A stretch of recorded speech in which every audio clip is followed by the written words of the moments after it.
And I'm doing something a little different than normal here. We're going to have a history talk. Well, we often do that when I play.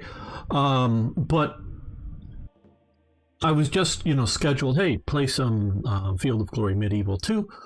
And sure, love doing that. And just so that you know, coming up later this week, Richard of York will be doing some Swords and Scimitars DLC. I think the first look at that. I decided I wanted to do, and I have been playing a lot of Reconquista, which is really cool. I wanted to do something a little different. So I wanted to do some Scottish versus English type stuff. So I then looked around and they had the Battle of the Standard, which I'd heard of but didn't know much about. Hello, Jam, today. Thank you. I'm doing it just for you, Jam. But yeah, so, and I decided to do a bit of research regarding this. So we will be playing this. I'll probably be going longer than the scheduled hour and a half. So don't worry about that. If you... Hey, Van Bishop, you want to stay around. So I want to set the settings for this battle here. This battle takes place as, I don't know if it says here, but it says up on Wikipedia, August 22nd, 1138. So this is 1138. This is very early into...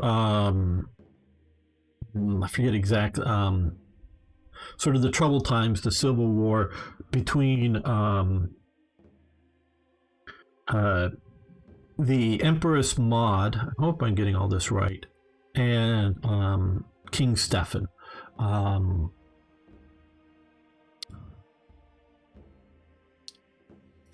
to remember some of this. I know I can look over here.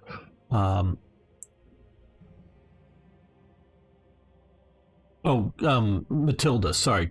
Empress Matilda, I believe it is. Sorry, I'm getting some of this wrong here. Let me look. And so, when I think it's Henry the First or Henry the Second dies, no, it's Henry, dies, he sets up to have his daughter to be the heir. Henry, just to let you know, I'm English and living in Scotland. This could be informative. Very good. Very good. Well, I used to be an American living in Scotland. Oh, well, long time ago now. But yes.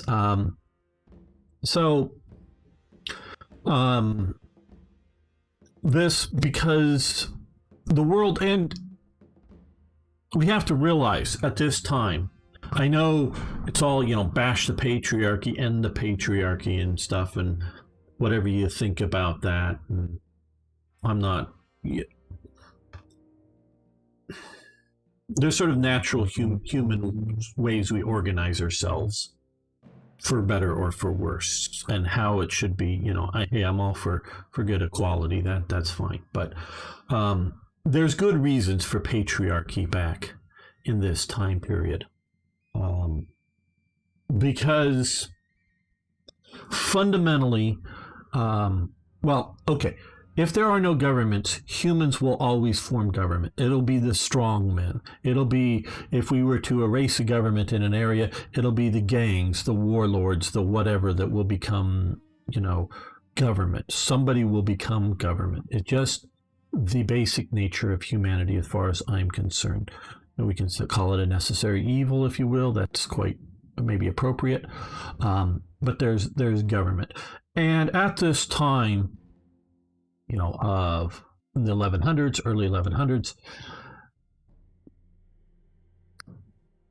society is based upon military rule in Europe, not on bureaucracy. So, or other sorts of, or democracy, or republics, or, republics exist somewhere in the world at this time, maybe, but maybe not. I'm not even sure at this point. Or whether you would call them, I don't know if Venice was at this point or whatnot. But so this is sort of the problem with England. Now, Scotland.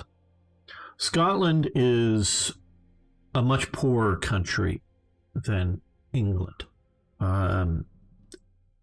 It has always been, it will in essence always be, just because England is more fertile, England has more resources, England can support larger populations.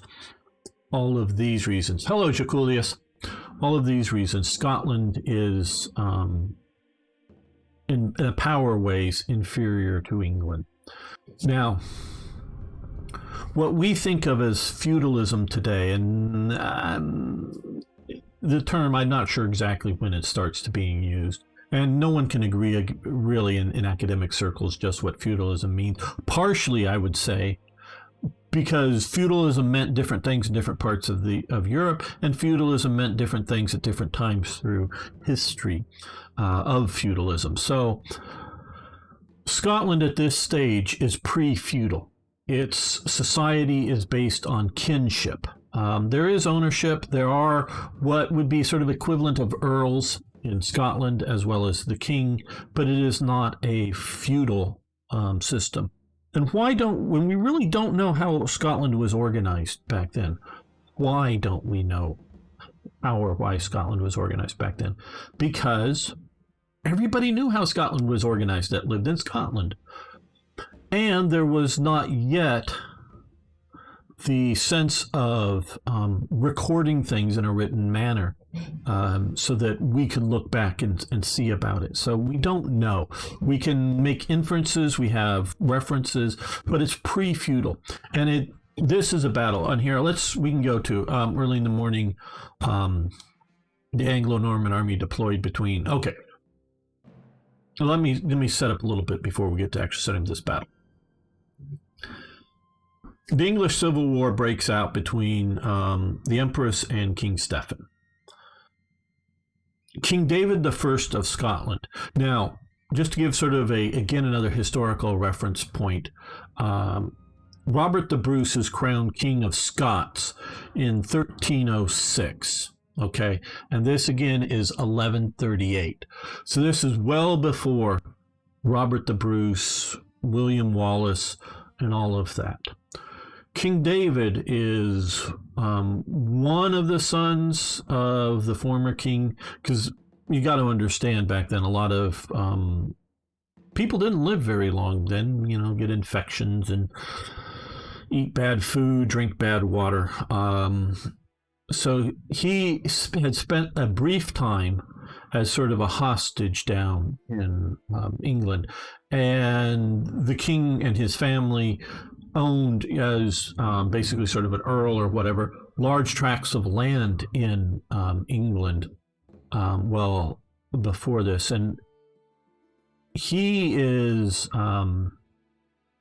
King David. Let me have the page here. Let's see. His mother is Margaret of Wessex, and his father is Malcolm III of Scotland. So he is bringing he is the primary one, but the beginning of the, if you will, Normanization of Scotland. The Normans coming into Scotland, though as Scots, more so than as English conquerors, if you will. And David I is the one who is really starting to implement feudalism into Scotland. So, and he is expanding the borders of Scotland south, well, in all directions, but particularly south into what had been English territory. And as I said earlier, Scotland is a poorer relation to England. It's sharing functionally. I mean, we can look at it. There is at this time there is still the Kingdom of the Isles, not Lord of the Isles, but Kingdom of the Isles, the Isle of Skye, and it's sometimes controlling all the way down to the island of Man, down there in the Irish Sea. They've more or less thrown off, I think, at this time, Viking or Norse rule out of this, so it's more of a local Celtic kingdom. And so there isn't even overly settled the idea of where and how many kingdoms there are in the British Isles. They're obviously sharing the main island not only with England but with Wales.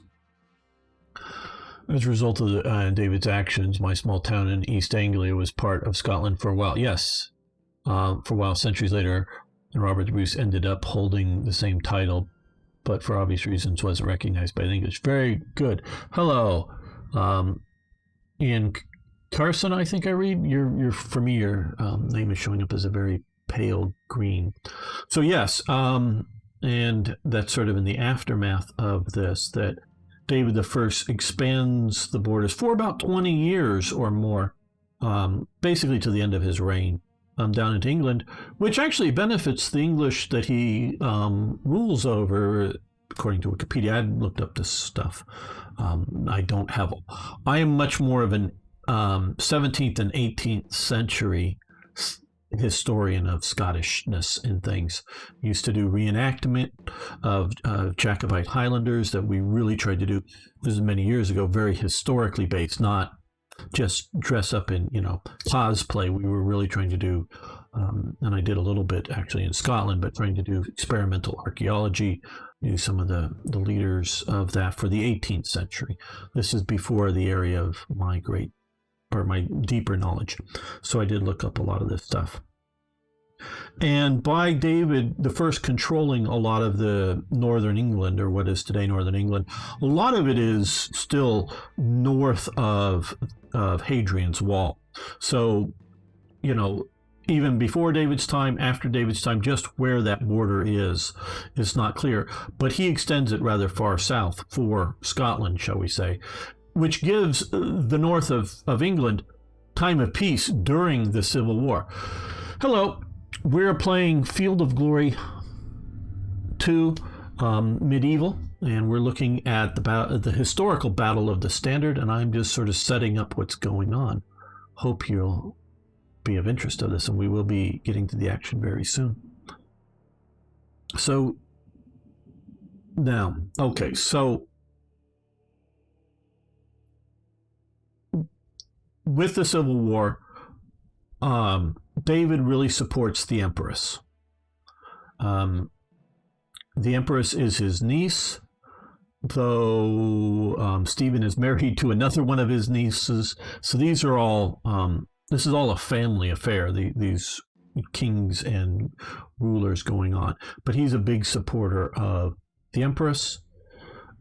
And it's because Scotland is a poor relation to England, it's always very important to try to do the best deal you can with England. And so by coming down and invading into England, not only is he attempting to expand his kingdom, he is also trying to ingratiate himself with hopefully the winner of the Civil War, so that and because the Empress probably will need, having a good northern supportive neighbor that could bring an army when needed, would be a good foundation for Scottish politics. So this is multiple reasons he comes south into this. So we'll just read this here.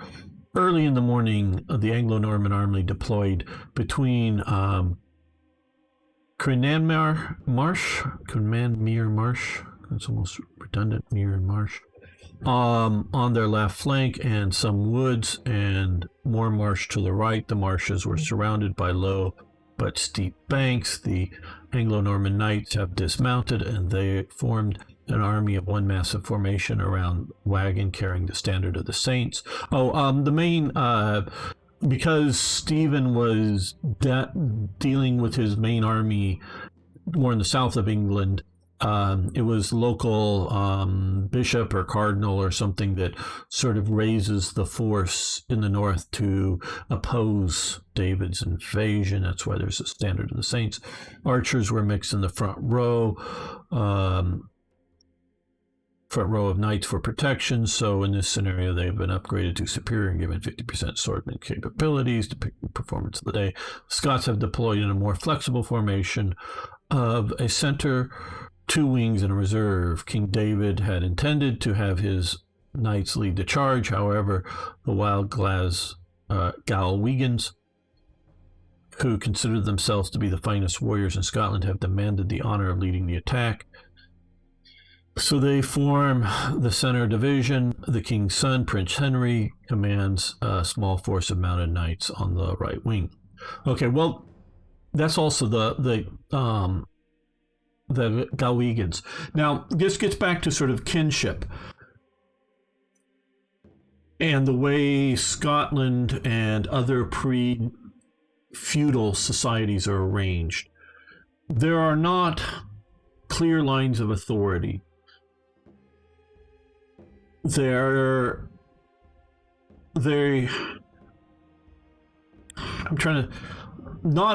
not so much a drafting of soldiers, it's not modern militaries. This sort of, hey, we're the best, we deserve the centered, honored position, or fuck it, we'll go home kind of thing. It's almost literally that. If you don't give us this, we'll go home. So what is the king going to do? And this continues until 1746 on the Battle of Culloden, which the various Highland clans are almost arguing over with each other where they're going to be on the battlefield and facing the English, and not allowing Lord Murray, was probably the best Jacobite general of his day, or the prince or anybody else set the battle. They're arguing as to what positions and delay things. So this is going well into the 18th century, this idea that if you don't honor our ancient history, tradition, blah, blah, blah, to hell with it, we're going home. So what is the king going to do? Is the king going to let a quarter of his army just march away, or sulk in the background, or whatever, or you give into it? Okay, so wanted to read this, and I am playing this on the easiest settings, because primarily I'm not Richard of York, and spoilers, historically, we're going to see if we can do better, but historically, King David loses this battle, but in essence sort of wins the war. Even though he loses, the English are way too concerned with their civil war. They sort of negotiate, a peace treaty with King David, giving King David basically all he more or less wanted, in essence. So we can see here now what this looks like as sort of based on the historical positioning here.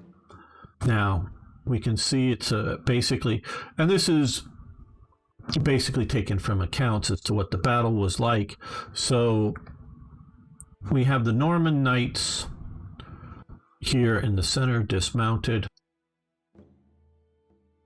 in groups here with a huge amount of feudal levies. Feudalism, we can talk about how good or bad feudalism is, but I think feudalism is right for the time.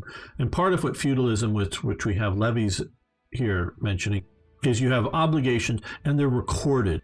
You're moving away from this, as we're seeing on the Scots side, a sort of personalized society, personalized relationships, to a more formalized one. Governance and recording is starting to happen here with feudalism much more than we see before. And so a bigger army, though a lot of it is trash probably, a bigger army with a more elite Normans, and they have an open front here. Now I want to read you something here before we go any further. Where did I put this? Hopefully I have this here. I know you didn't come here to see me look through things. I didn't get this up real quickly, sorry. Okay. Let me read this. This is by Sun Tzu, a translation of Sun Tzu. If you know the enemy and you know yourself, you need not fear the results of 100 battles. If you know yourself but not the enemy, for every victory gained, you will also suffer a defeat. So you about 50-50, your outcomes. If you know neither the enemy nor yourself, you will succumb in every battle. This is clearly a battle set up by the Scots who are pushing in. They don't know themselves or their enemy.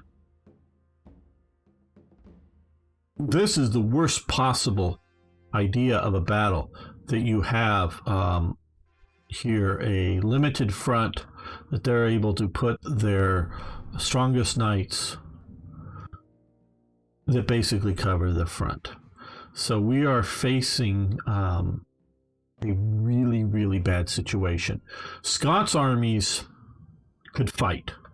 Scots armies, if you look at Bannockburn, Battle of Stirling Bridge, when you can isolate parts of the enemy, when you can use the terrain to your advantage, they can defeat what is clearly militarily superior English situations. So now what we're going to do here is I'm going to come in here and load this, because I've deployed and done some early. I've not moved past this turn with what we are having here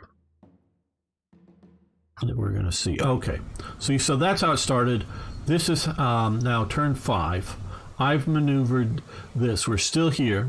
I'm still living with this really bad situation here. We have the Scots had a formation called the Schiltron. I think I'm pronouncing that right, which is basically a long shield or a long spear wall, a long pike wall, if you will. Not pike blocks. It was not maneuverable. It would attempt to sort of envelop or surround the enemy and bring them down, and could do very well. Now, that's a very lowland tactic. This army also has a fair number of Highlanders here. Let's go in. We can see they're wearing their blue bonnets. A lot of the Scots here are depicted as wearing blue bonnets, and so they're both warriors, unmaneuverable, above average, protected, and they have bows as well as impact swordsmen, so they're pretty good here. Now we have some archers. This is all the dedicated archer group that we have. I've maneuvered them into this position. So what are we going to try to do? Well, we're going to try to get this formation to break up. There is the CNC, William of Aumale. He's in charge of this, of the English force here. Okay, this basically my standards are basically, cards are basically invulnerable units that don't attack. So we're just not even going to attack that. And so, as I'm always saying, warfare is a political act. So we are here. We've got these guys into position. I'm going to end the turn now. We're going to see if we can get them to move. So they've just been sitting here letting me maneuver here. They have not. Okay, so what we're going to do is we're going to move up here and we're going to fire at these guys. I'm going to hope and pray that we can kill their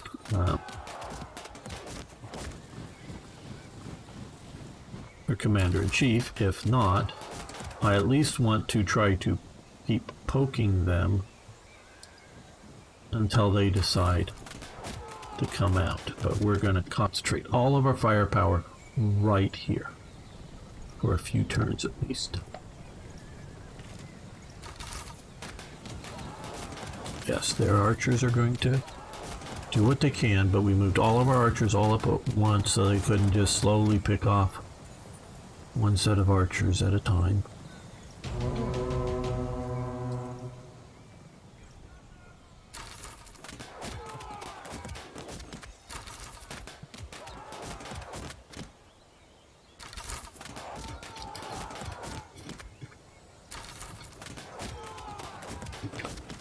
Okay, so we're gonna see if this works. To get them to move.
Okay, they break, they're routing.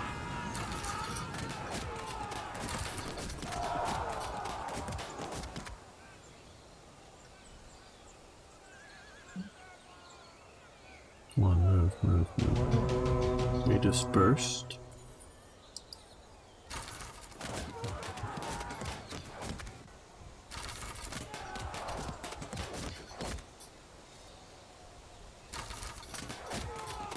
We got one down.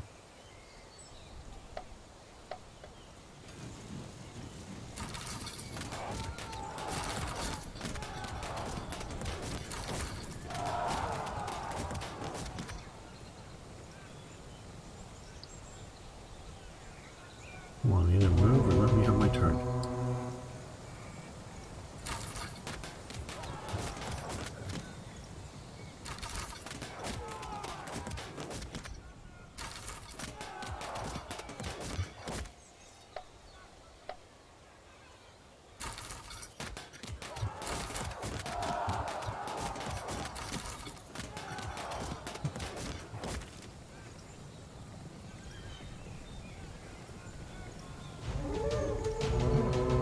They rallied, that's very good.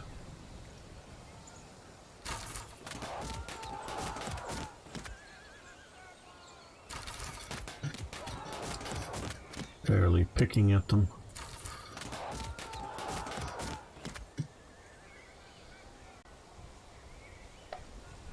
I think this is going to, after this turn we will start to move forward. Having failed in our... Okay, well...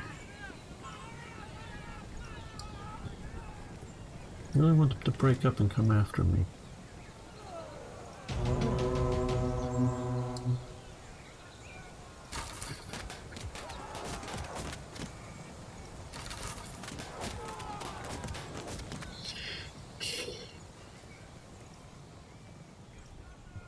Poor archers, yeah, I know.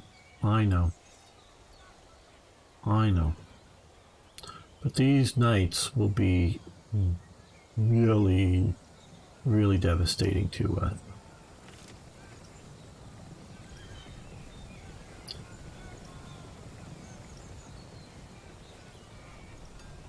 One more turn.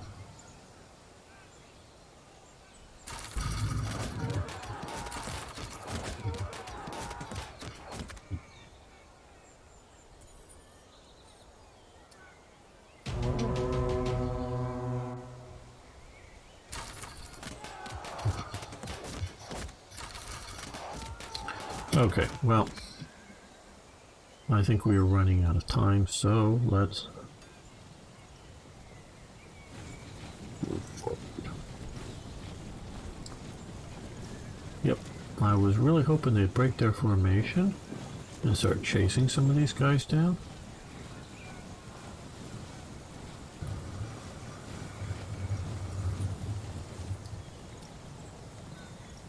Now, I do still have a bit of a plan here.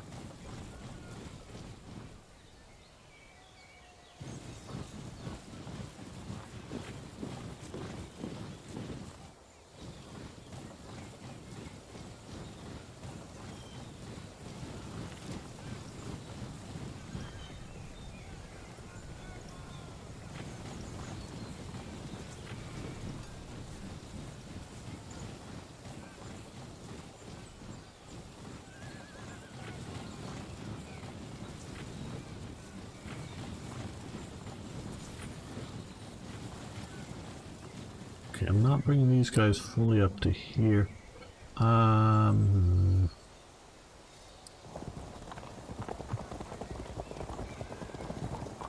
bring our few mounted knights. It would be great to have them. Maybe they were rich, poor archers. Well, yes. Hello, original Twitch.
Well, if it's nothing else, it's gotten a lot of their archers to expend their ammunition on my archers and not...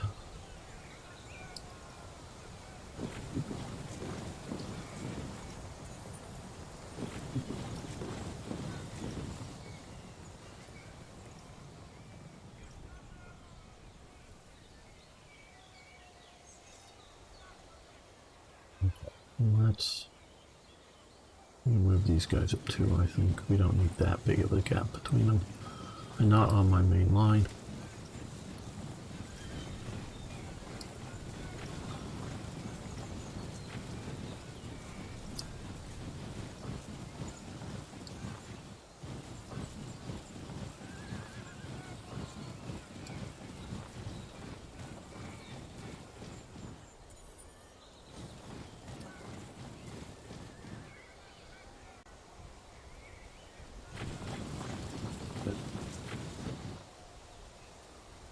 Yeah, no, the Scots would have been quite poor, at least in comparison to the English.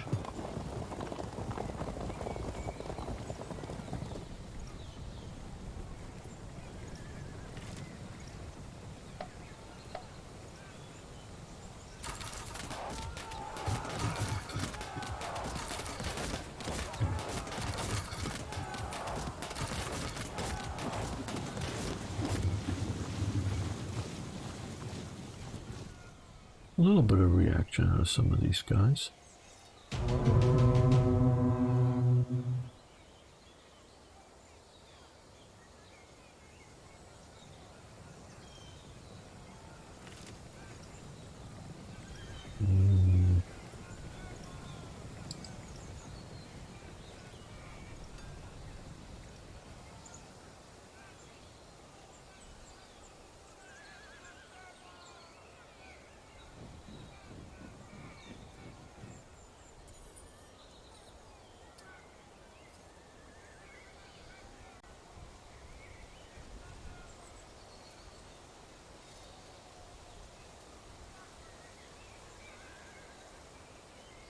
Yeah, we'll shoot.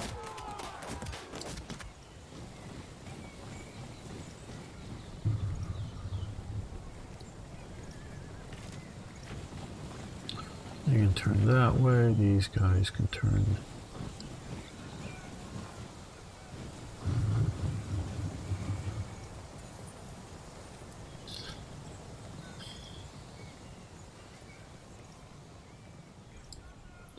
I think it's next turn for our attack here. Now, as Romka, I should say, says, the armor was definitely a soldier, or weaponry and armor was a soldier provided situation, I believe, in most of these cases, not a idea of government supplies.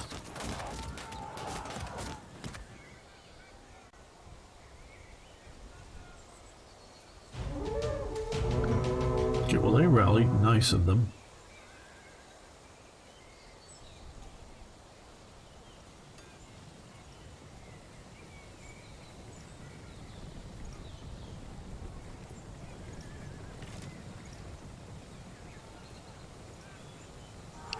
They're going to come in and impact on that. Ooh, they held firm, but they took 17 casualties. Sure, if you want to be the one charging, spearmen are usually bad at that. I'd let them come. Well, these are offensive spearmen, they say, capabilities. So I'm not going to disagree with your assessment, but when we lose, we may come back and try this again in another format.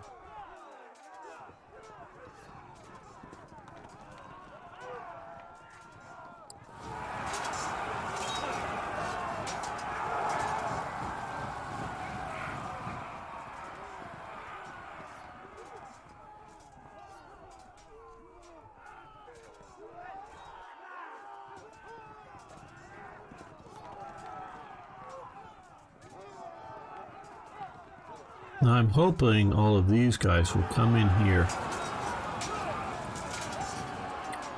and weaken the line for follow-up attacks.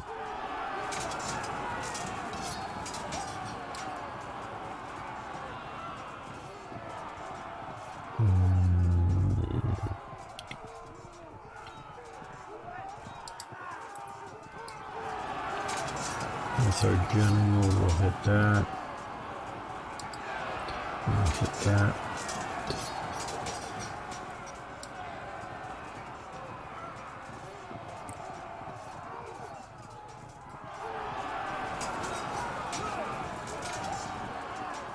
That was actually very good.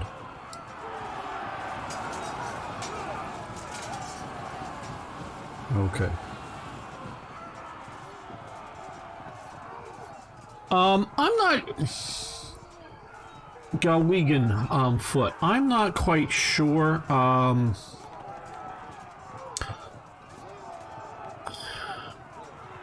The Gallo Glass, I know, was an Irish sort of mercenary type.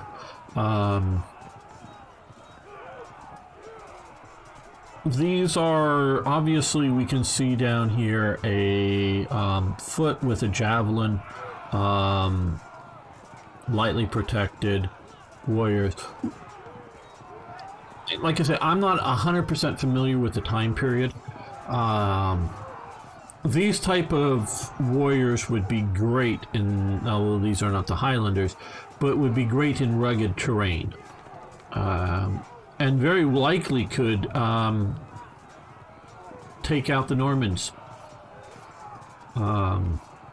by using rough terrain. Had I had any, we would have definitely been seen about using it.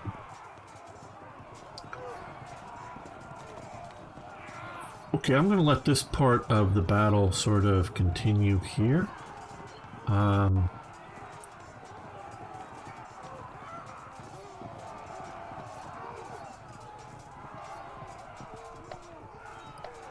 For the moment.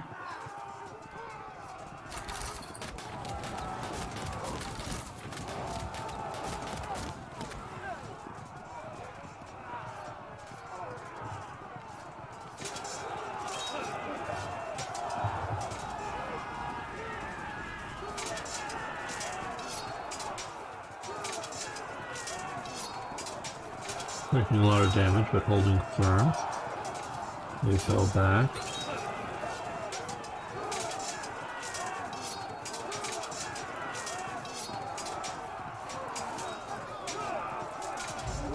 Now, historically, these guys shattered and ran away and did not. We want to take out this commanding general, position held firm.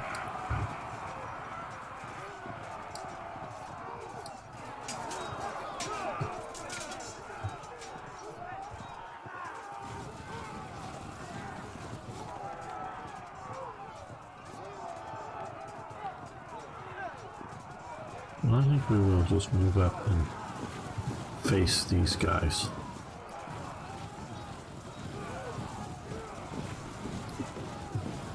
Here. What I want these guys to come out and then face my second line over here. And not have my second line just be a bunch of people shattering here.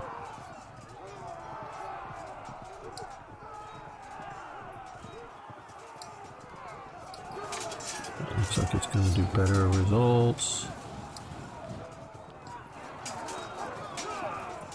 So we'll resolve that first.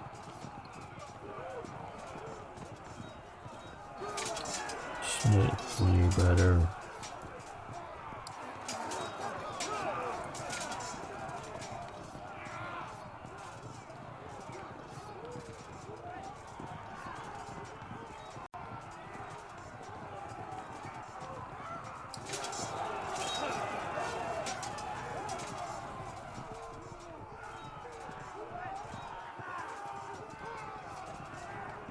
I want to break this unit really badly.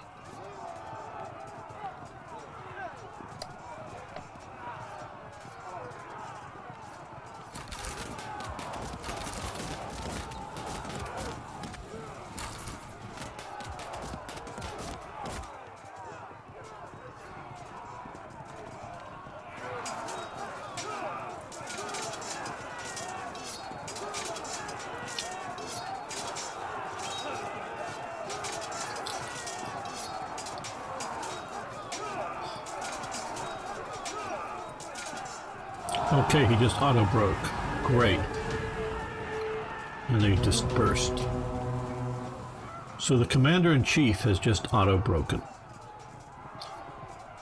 Whew, that is a good result there.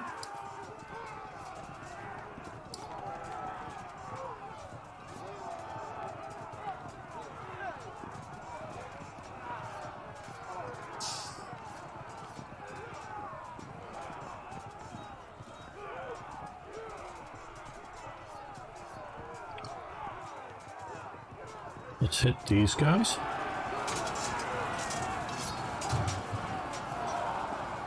They've already fragmented.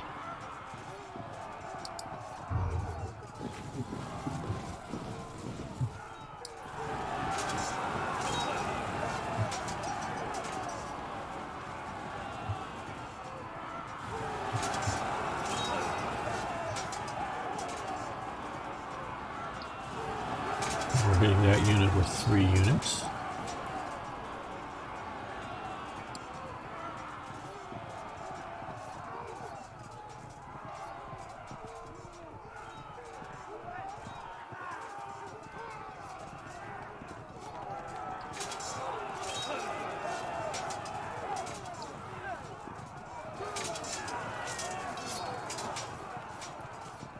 We're going to move these guys up to here, but not attack, so just want to get ready there.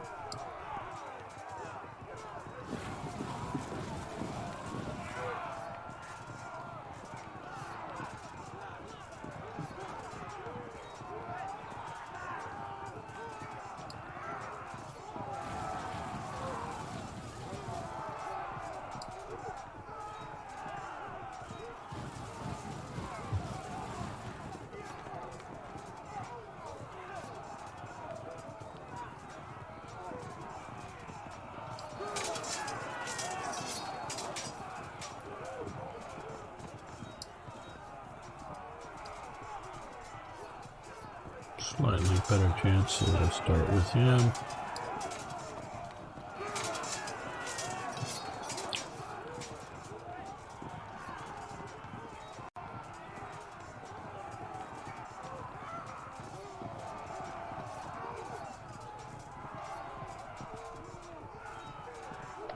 We'll let them have their turn. Yeah, this unit. I was afraid more that was going to happen, but fortunately, we drew some of their teeth early on.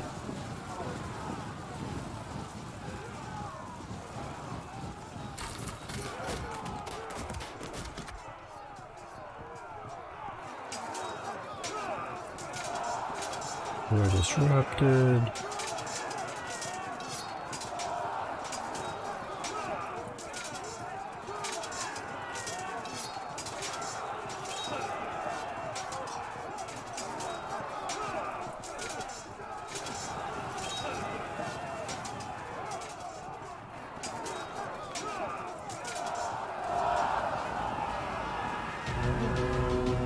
Okay, well, we punched through some of the middle here.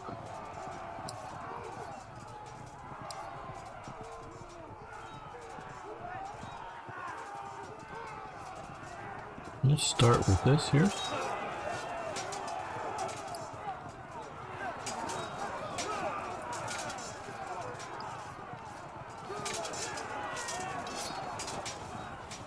Well, they've held firm.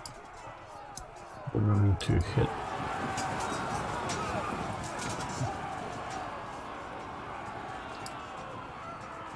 Oh, won't allow us to hit there, but.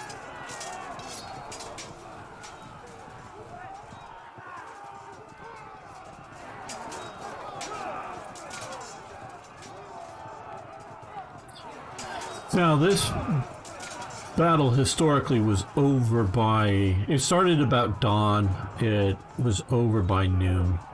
Within about 3 hours or so of fighting, I figure. And the Scots were just melting away.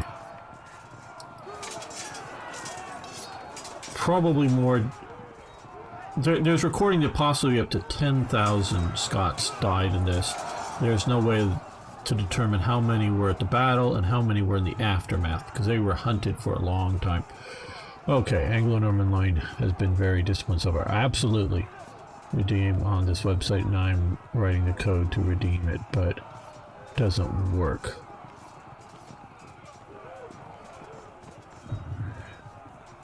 Alright, okay, write the record. They have a new system. I haven't tried the new system yet. Write down the code. You should be able to redeem it. Not on Steam, if you're trying there. Redeem it on the Slytherin website, where the units are offensive. Why haven't I attacked here? Well, I was hoping that we would break here sooner. What I would like to do is crush this center here.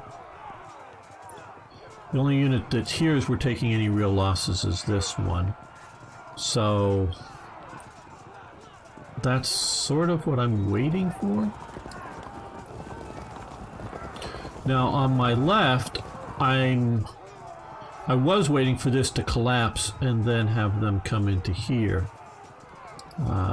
We want to turn these guys this way.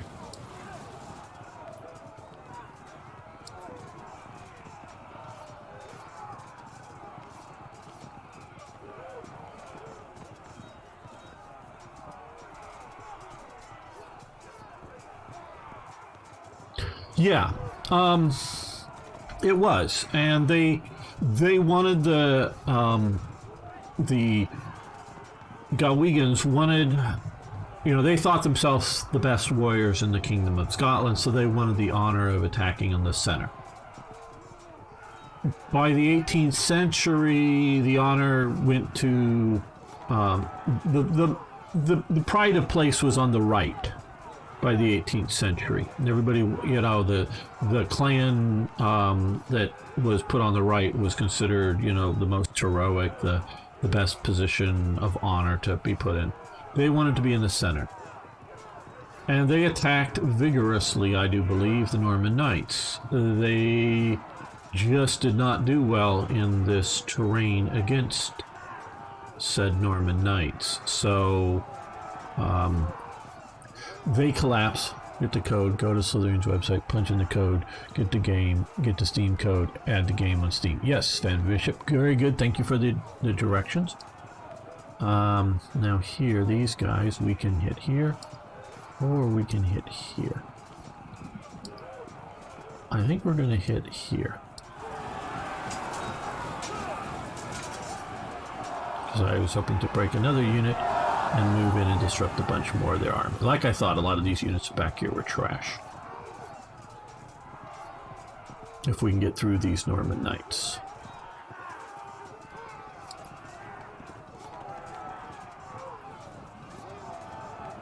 Yeah, these horsemen may be instrumental coming through and smashing up the center. And I do also, on the right here, I think the winning or losing is going to be in the center, or if I could draw out these guys by having the Galwegians collapse, but having prepared a solid line behind them with these reinforcements, able to move up, and possibly, my idea was possibly the knights, the mounted knights would hit them in the flanks, while these guys just held this flank. So, because here we have the ability to possibly have them expand out their line formation, and we could surround the units better.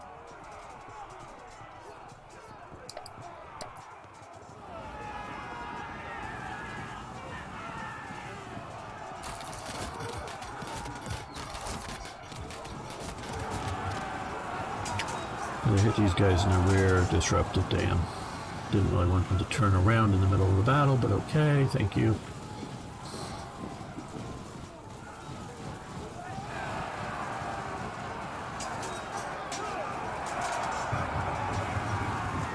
Yeah, they're routing. I'm not surprised because they turned, but we can get this unit to collapse.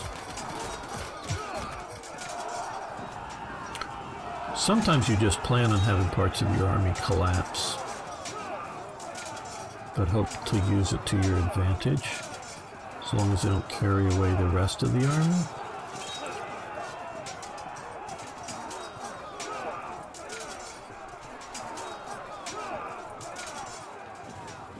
They get pushed back. These guys push on them. We're good.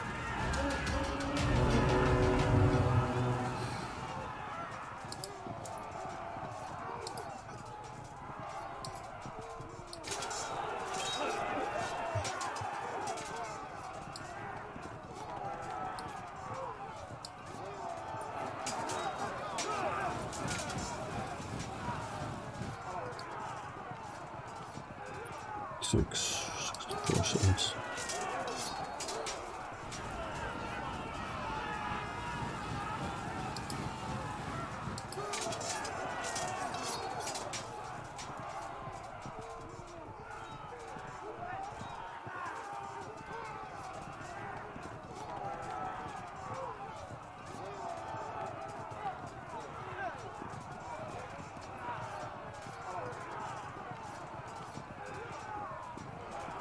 That's key, getting these guys to collapse here.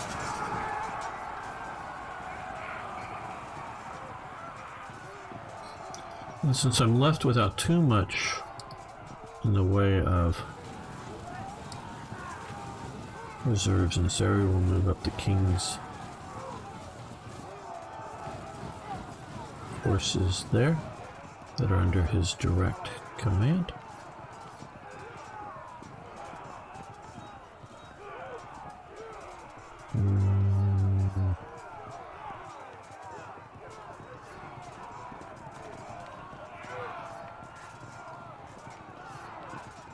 Yeah, I think I'll wait for these guys to collapse. These guys could attack there, couldn't they? Yep. Yep. We're gonna charge them.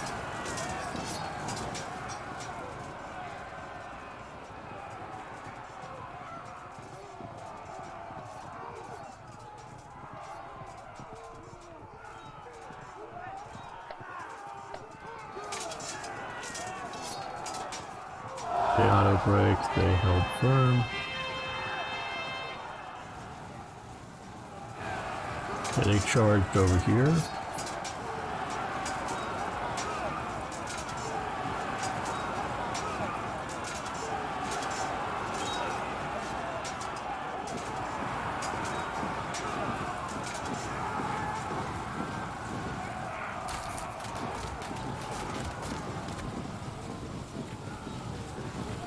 Well, now they're moving out.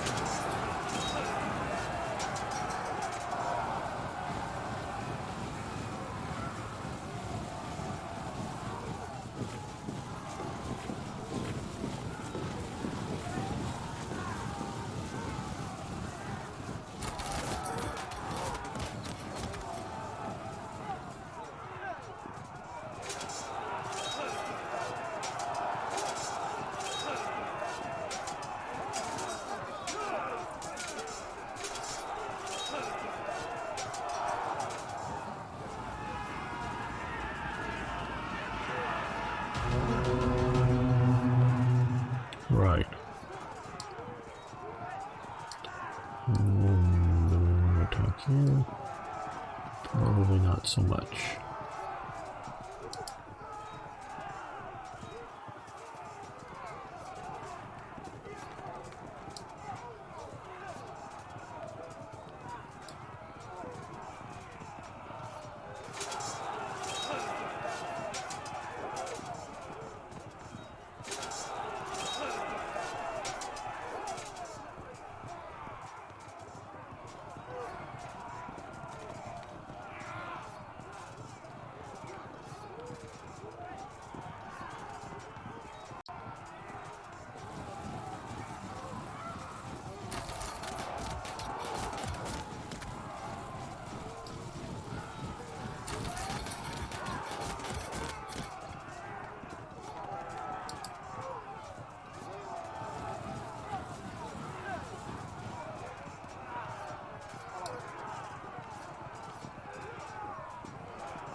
break their routing.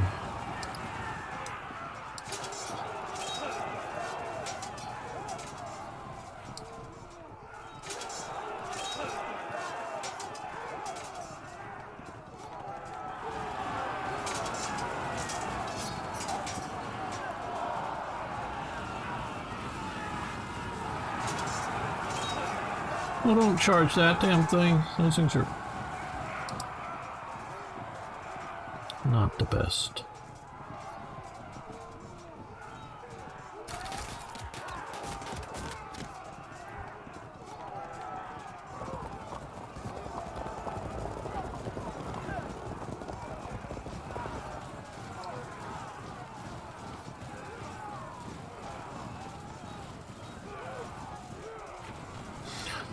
Okay, let's jam today. You redeem the game heroes. Thank you also, Jam, today for giving that. Well, guys, this seem to have advantage over the guys with the shorter sticks. Yeah, it's basically stick fighting here. But it's also the guys with the heavy armor has a distinct advantage. Okay, we're going to hit these levies.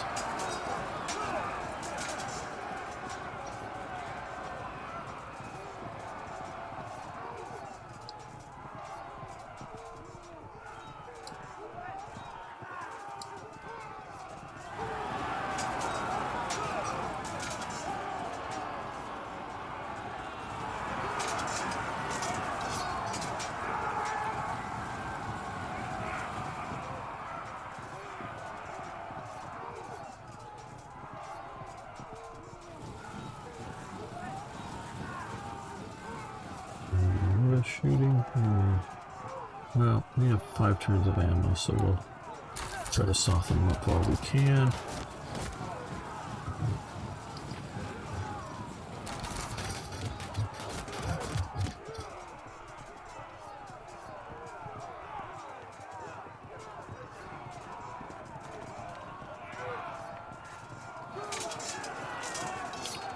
Mostly like these are going to look like to beat ties, and I don't want to do that.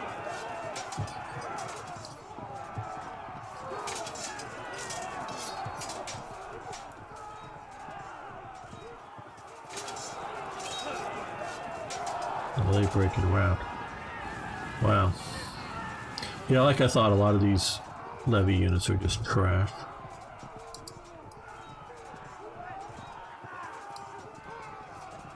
Well, let's do this one first.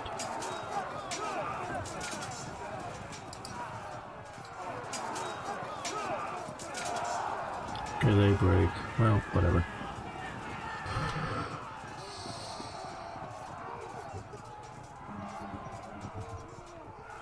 Yeah, Original Twist, do email them if things don't work out.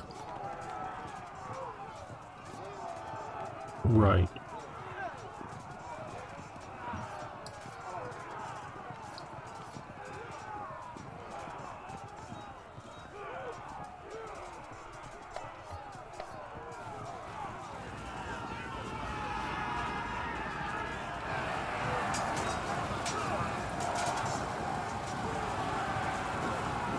Very good, they invaded. They get disrupted just for attacking. So they charge my Highlanders, didn't do so well.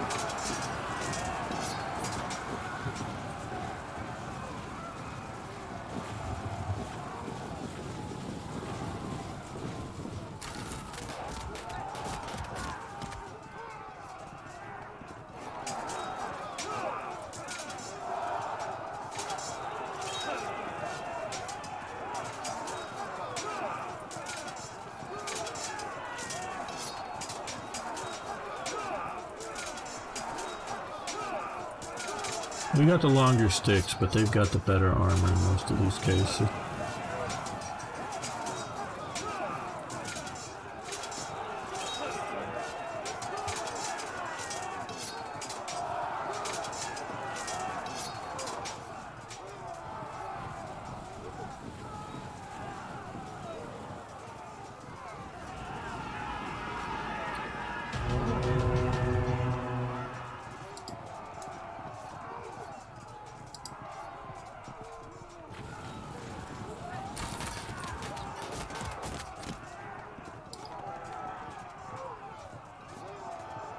Okay.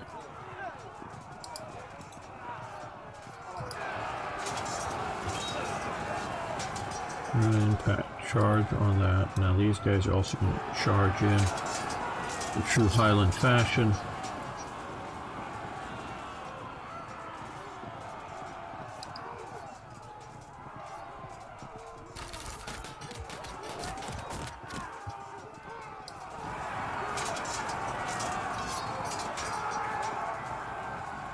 That was a very good round.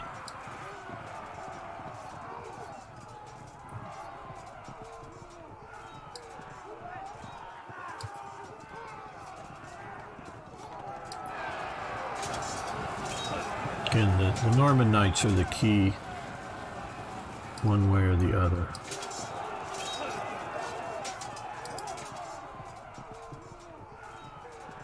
I think they're going to get those guys, so we're going to move them up here.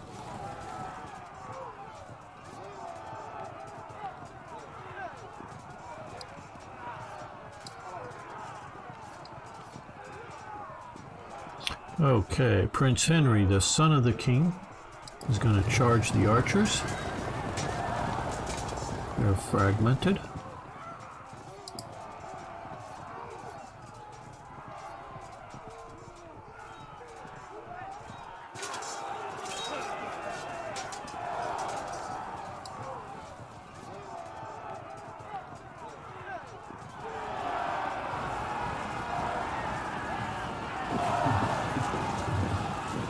That was a very good move.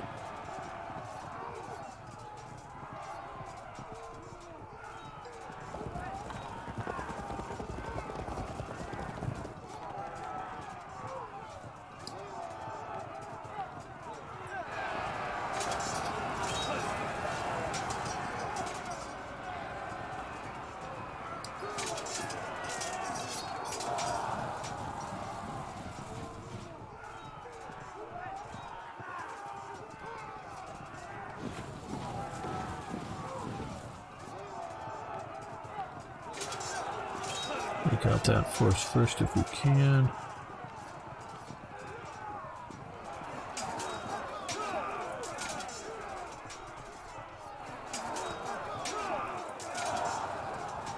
Okay, they're disrupted now. Very good.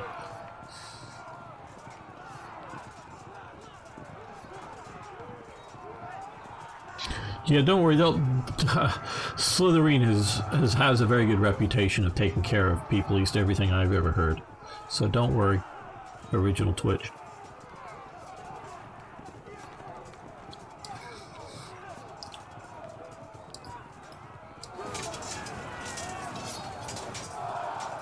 They break, routing. Dispersed. These knights breaks. They just broke in the middle of their formation here.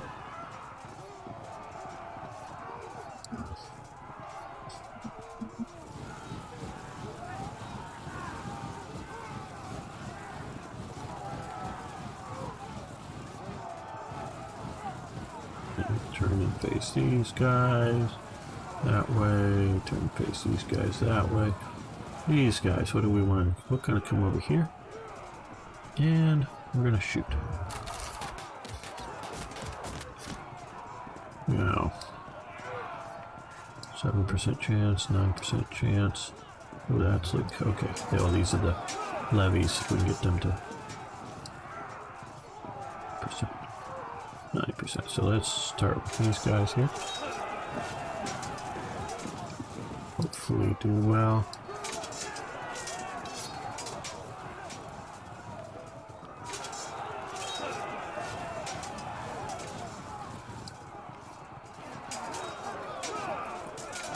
Well, they disrupted, got pushed back. Well, we've got stuff for that there. That unit's ready.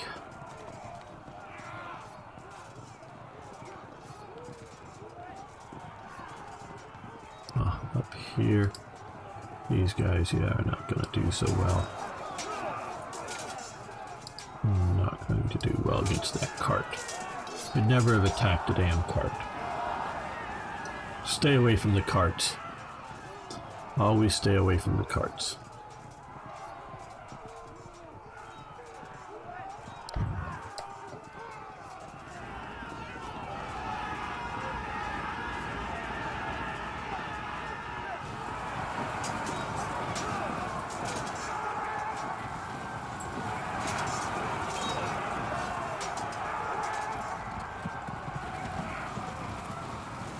Now, if you have a cart, they're a great way to anchor your front line on something. They seem to be very, very difficult to break.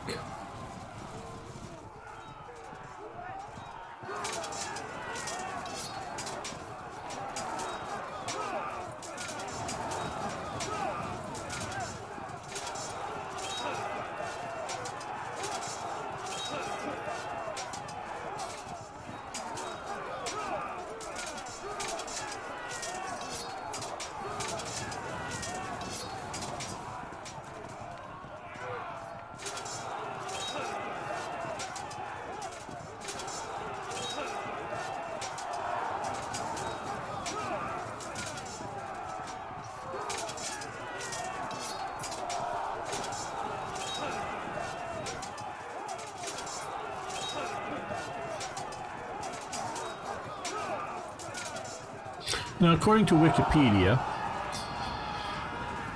only one English knight lost his life at the battle. It was that kind of a rout. Now, when I say that, these formations here are dismounted knights and sergeants. So